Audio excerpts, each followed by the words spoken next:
సుప్రీంకోర్టులో తెలంగాణ ప్రభుత్వానికి ఎదురుదెబ్బ తగిలింది. బీసీ రిజర్వేషన్లపై పిటిషన్ను సుప్రీం ధర్మాసనం డిస్మిస్ చేసింది.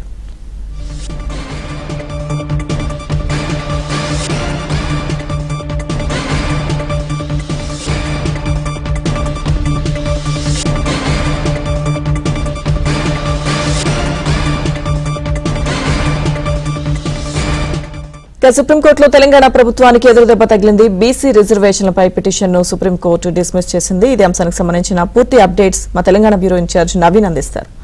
నవీన్. లక్ష్మీ దుర్గా, మొత్తం మీద తెలంగాణలో స్థానిక ఎన్నికల నిర్వహణ మీద ఇప్పటి వరకు ఉన్నటువంటి సస్పెన్స్ కు సుప్రీంకోర్టు ఇవాళ తెరదించినట్టుగానే మనం చెప్పవచ్చు.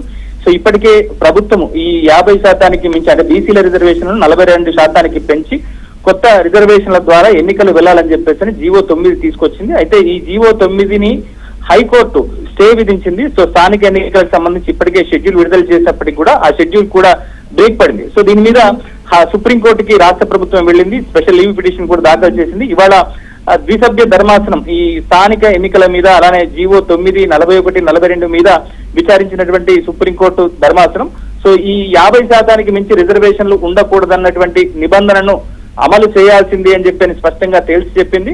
50% మించకుండా రిజర్వేషన్లను ఖరారు చేసి ఎన్నికలకు వెళితే అభ్యంతరం లేదని చెప్పేసి స్పష్టం చేసింది. ఇక తెలంగాణ సర్కార్ 42% బీసీలకు రిజర్వేషన్లను పెంచి తీసుకున్నటువంటి నిర్ణయం అనేటువంటి ఇక అమలు కానటువంటి పరిస్థితి అయితే మనకు స్పష్టంగా కనిపిస్తుంది. ఇక పాత రిజర్వేషన్ల పద్ధతిలోనే ఎన్నికలకు వెళ్లాల్సినటువంటి పరిస్థితి ఏర్పడినటువంటి నేపథ్యంలో ఇక సుప్రీంకోర్టులో కూడా డోర్స్ క్లోజ్ అయినటువంటి నేపథ్యంలో ఇక తప్పని పరిస్థితుల్లో పాత పద్ధతిలోనే ఎన్నికలు నిర్వహించాల్సినటువంటి అవసరం ఏర్పడింది.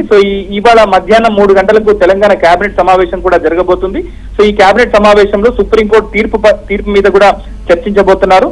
ఇప్పటికే స్థానిక సంస్థలకు సంబంధించినటువంటి గడువు పూర్తయి దాదాపుగా 1.5 ఏళ్ల గడువు పూర్తవుతున్నటువంటి నేపథ్యంలో ఇక తక్షణమే ఎన్నికలు నిర్వహించాల్సినటువంటి పరిస్థితి ఇటు స్థానిక సంస్థలకు అలానే గ్రామాల్లో ఇటు సర్పంచ్లకు కూడా ఎన్నికలు నిర్వహించాల్సినటువంటి అవసరం ఉన్నటువంటి నేపథ్యంలో ఇక పాత పద్ధతిలోనే రిజర్వేషన్లను మళ్ళీ నోటిఫై చేస్తూ పాత పద్ధతిలో రిజర్వేషన్లను ఖరారు చేస్తూ ఇక ఎన్నికలకు ప్రభుత్వం వెళ్లేటువంటి అవకాశాలు అయితే మనకు కనిపిస్తున్నాయి. దీనికి సంబంధించి ఇవాళ కేబినెట్ లో చర్చ జరగబోతోంది. ఈ కేబినెట్ లో చర్చ జరిపిన తర్వాత ప్రభుత్వం ఈ ఎన్నికలను ఎప్పుడు నిర్వహించాలి, ఏ విధంగా నిర్వహించాలి దాని మీద ఒక స్పష్టత తీసుకునేటువంటి అవకాశాలు అయితే ఉన్నాయి. లక్ష్మీ దుర్గా.